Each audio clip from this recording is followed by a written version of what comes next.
So one of the types of interactive widgets that you can actually go ahead and add in inside of Jotform is a circular widget. So to go ahead and do that, you can click on Add Element, and then you can go to Widgets right here. And then what you can do is type in circular right here, just like this. And this is what you have. So if I were to go around onto circular, then you simply have a segment right here. So you can go ahead and choose the number of segment you want. Let's say, for example, I can select 4 segment and I can name the segment as well. Let's say, for example, I'm going to say Monday and then Tuesday right here, just like this.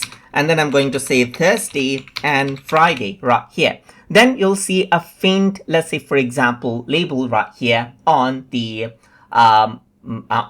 segments as well. So the total number of segment is 8. So if I were to go ahead and type in 8 right here, just like this, then you get a full segment right here, just like this. But if I were to select, let's say, less segment, then you will only be able to see like 2 equal segments right here. So you can go ahead and choose the number of segment that you want. And that is basically what the circular widget is for. So I have 4 right here. So if I were to go ahead and preview out the form right here, just like this, then you can see that this is a faint segment right here. You can actually go ahead and click and see like what information is there. So this is more of a visual representation rather than an interaction widget.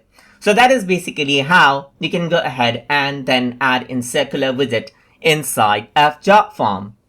So I hope you guys learned something as always.